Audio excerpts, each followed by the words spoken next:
I happen to be in the 13th Congressional District, and guess you all know why I'm not running for Congress. I have a yo-yo here. I took it from my kids.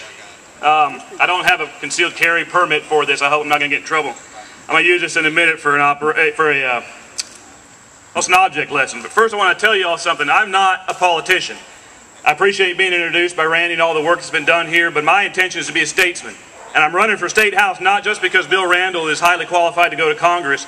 I'm running for State House because I believe it's time that our state stood up and we went back to this little concept called state sovereignty. And we told our federal government that there's a box that's defined by the United States Constitution and it's time for them to be put back in it.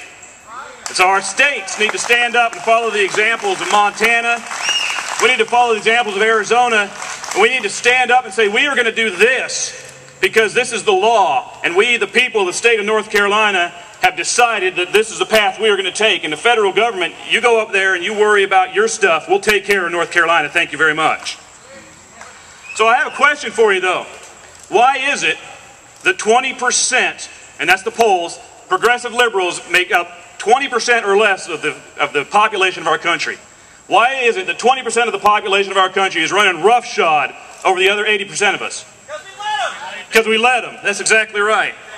That's exactly right. It's because we have politicians who are willing to stand back and to deal with distractions. You know, I'm supposed to come up here, I've been told, I've never run for office before, and you can see in my speech here why I'm not a politician. I have been told that I'm supposed to be talking to you about well-polled things like jobs and the economy and taxes and spending, because those are the things that are going to get you all fired up and is going to get me elected. Well, here's the deal. Those are important, and I know for folks who don't have a job right now, jobs are important. I know for folks who are suffering in the economy, it's a big deal. But guys, that's not the problem we have. Those are the symptoms. Those are the symptoms of a government that has lost touch with its foundational documents. Those are the symptoms of a government that has lost touch with the will of the people. And I guarantee you, if we can return to the foundational principles that made this nation great, our jobs are going to come back, our economy is going to do better, capitalism will thrive, because those are the things that made this country great to begin with. So I want to ask you all another question. I'm going to ask for a raise of hands. Who in this audience believes, and this is going to go back to why 20% of the people rule us, who in this audience believes that it is a state that should be telling us what to think? It's a state that should be telling us what to believe about our history. It's a state that should tell us what to believe about God. It is a state that should tell us what we can do in our own homes, whether we can carry arms, where we can carry those arms. Who believes it's the state's right to tell us those things? I don't see any hands. Okay, maybe you didn't understand. Let me ask the question a different way. Who sends their children to public school? You just answered the first question. See, here's the deal, guys, and I got real quiet. I understand what you mean, Bill. Here's the deal. Our state schools, and I'm not talking about teachers, I'm talking about the system. It's a systemic problem. Our state school system is training our children to be drones.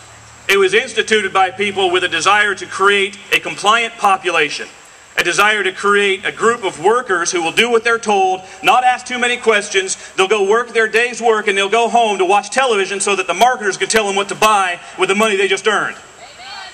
We have created a whole population waiting for the government to hand them a check, waiting for the government to tell them where they can drive or if they can drive, waiting for the government to tell them if they can have a gun. You know, BJ had a great point earlier. He said democracy is two wolves and a lamb arguing over what's going to be for lunch. He didn't finish it. See, liberty is a well-armed lamb contesting the vote. And if we're going to return back to our constitutional roots, we have to be thinking about more than November. Yes, I'm running for office. Yes, November is important. In fact, November is vital. I look at things, I'm a Marine, I look at things in terms of battle plans and warfare. All right? 2008, we had an election. That was Pearl Harbor, folks. We've been under attack for 50 plus years in our school system. We've just been too dumb to know it because we've been asleep. Pearl Harbor happened in 2008. We got bombs dropped on us. Now we know. All right, so what's November then? November is midway. November is not the end of the war. November is that line in the sand where we have to stand up and say we are no longer going to be on the defense, we are going on offense.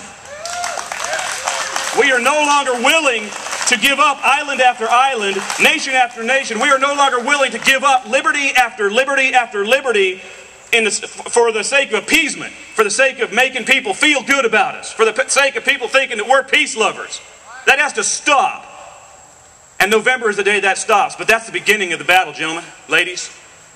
See, now we got to start moving forward. We got to start pressing on towards the enemy shores. And we have to take back the liberties that have been stolen from us. And the way we're going to do that is not with the weapons you're carrying today. Lord forbid we come to that. The way we are going to do that is by the question I asked you earlier. We have to get involved in our school systems. Because the battlefield, ladies and gentlemen, is not Washington, D.C. The battlefield is not Raleigh, North Carolina. The battlefield is the hearts and the minds of our children. And I know a little bit about it because I have 8 of them. My wife will tell you she has 9. So it's time for us, as patriots, as men and women who love liberty, to take responsibility. See, we're all talking about our rights. We've lost our rights to this. We've lost our rights to that. No one's talking about the other R word, responsibility. Responsibility precedes our rights. And we will not retain our rights or regain our rights until we are willing to take responsibility to maintain and to manage them. We will not have the right for life until we are willing to take the responsibility for our lives. And so we have to get into our schoolrooms. We have to get into our school boards. We should have conservatives running on every school board in every county in this state. We should have conservative parents getting into their classrooms and listening to what the teachers are telling them. They should be watching their kids' homework. And I'm going to tell you better yet, if you can't do any of those things, the best thing to do is get your kids out of that public school to start with. Now I'm told, and I get a lot of grief because I'm a homeschooler. I'm said, well, you know, you're a homeschooling father. Thank you. You're a homeschooling father. How do you have anything to say about the public school system? Well, you've just left the system. You've dropped it, right? I'm paying for it. That's exactly right. But here's the deal. Yeah, we're paying for it with our taxes. We're paying for it with our liberty. We're paying for it with our lives. We're paying for it with our freedom. We have to take it back, guys, because our children's lives depend on it. John Adams said, I must know politics and war so that my children can know mathematics and science. We have to take back the responsibility to educate our children. We have to take back the responsibility that we have abdicated to the government because we're too lazy to do it ourselves, or because we think and we've been taught that we are not qualified to teach our own kids. Who is better qualified to teach their children about integrity and honor and principles than their parents? I ask you that. No one. Who is better qualified? Who cares about their children and their lives and what's going to happen to them more than you do? Nobody. No employee of the state, no matter how many letters or PhD and EIEIO they have after their name, is going to be able to teach your children better than you are. And it's time to stand up and take back that portion of our country. If we can do that, if we can take back the education system. See, the other guys, the liberal progressives, they understood this 50 years ago. They understood that the people were not going to stand up and riot. We looked after World War II and they were waiting for all the men to rise up against their leaders with their arms. And they were already in the field with their rifles, and it didn't happen. And they went back and they scratched their heads and say, well, this communism thing ain't working out so well, guys. What do we do? So they instituted something called the Long March to the Institutions. They understood that if we can take the hearts and the minds of the children today, then the next generation will be a little closer to socialism. The next generation will be a little closer to the progressive ideal. Ladies and gentlemen, 2008, we are seeing the fruit of their 50 years of effort. We are on a roller coaster ride downhill into fascism. And it's not going to stop until we stand up and say no more. Standing up in November is a start. Taking back our children's education is the long-term goal. We have to have both. We have to have the short-term and the long-term. So if you're serious about restoring our republic, I'm going to ask you to sling your weapons.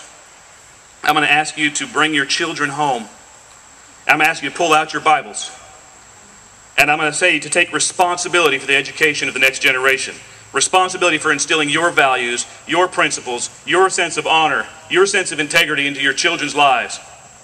If you find the faith that the Founding Fathers discovered, the faith that the Founding Fathers relied on to found this nation, then I can promise you, you will have found the faith that is going to be necessary to restore this country. Thank you all very much.